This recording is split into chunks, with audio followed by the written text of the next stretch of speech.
Alright, so in this video we will go into depth on the follow-up section. So this is an engineered solution people use to work on their CRMs.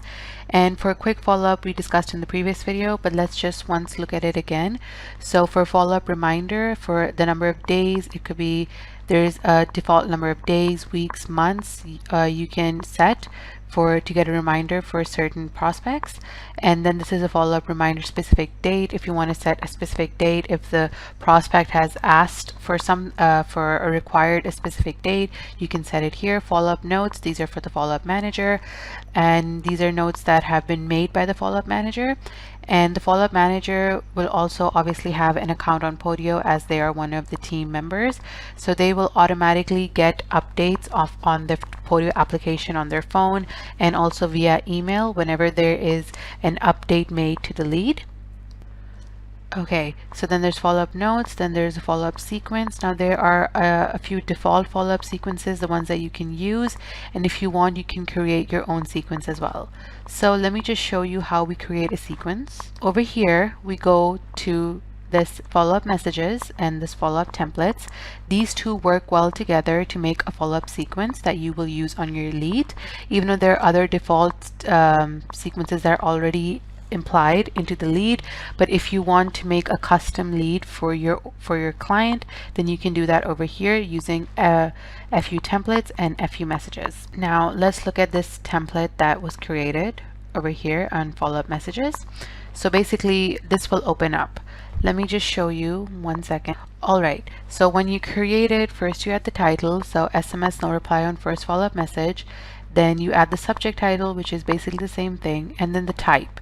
It could be SMS, email, voicemail, task. So this one is specifically SMS, as it is no reply on the first follow-up message. So we will select SMS. And now this will be the message body, which will be the automated message that will be sent throughout the sequence. So obviously this is a message, and what you need to be very cautious about are the placeholders. So you have to make sure that the placeholders have already been set over here, as you can see. So you have to make sure that you're typing them out exactly the way that they're mentioned in the placeholders tab, so that the message won't be distorted and everything will be put into place without any misconstructions.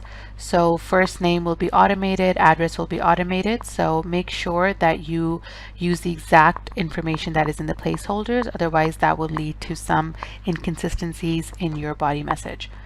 And then we scroll further down, there is a file if you want to add something, there are tasks if you want to add a task. And then there's lead follow-ups. These will be assigned to the leads that we will use this follow-up message for. Now from follow-up messages we're going to go to follow-up templates, so that we can once see now how the template uses to make sequences. So this was the one that we were doing, so we're just going to click on this. Wholesale probate cases sequence 1.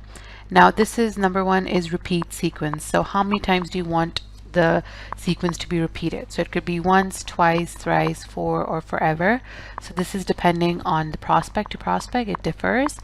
And then delay after cycle X days. So how many days after do you want the follow-up message to be sent?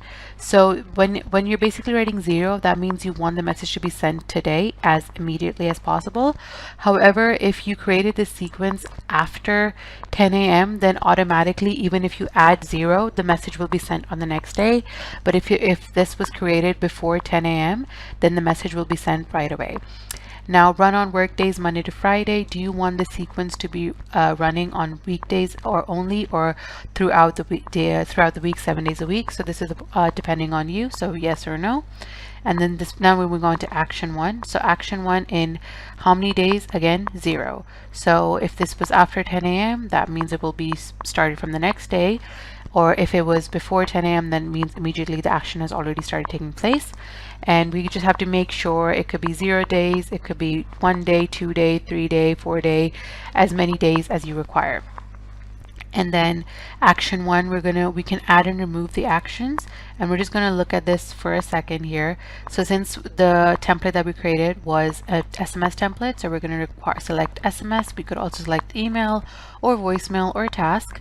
And then this is the title, first follow-up message, text MSG, and this is the body of the text, and you can add or remove it. And next, now we're going to move on to action number 2. So now action number 1 was taking place on the day that we created the sequence. So action number 2, we're going to set it to 3 days. And similarly, we're going to do the same thing, SMS, and make sure you select the right template. And then action number 3, action number 4, action number 5. So basically, you can create 10 actions.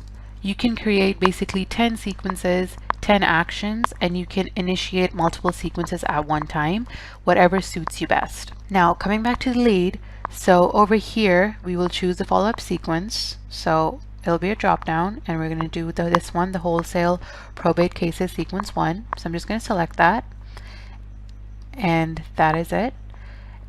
Okay, and then we're going to do initiate sequence means starting it, pause means when we're going to put it on pause for a bit, resuming the sequence after a pause, and stopping the sequence is when you want to finish it. So I'm just going to click on initiate sequence. All right. And then the current lead follow-up sequence, like I told you before, you can add up to multiple sequences at the same time, so you can add and remove them as you please. It depends on whoever is working on the lead and how intelligently they have created a sequence. So regarding that, it will be easier for them to use multiple sequences or just stick to a single one. Now in the next video, we will be discussing property details.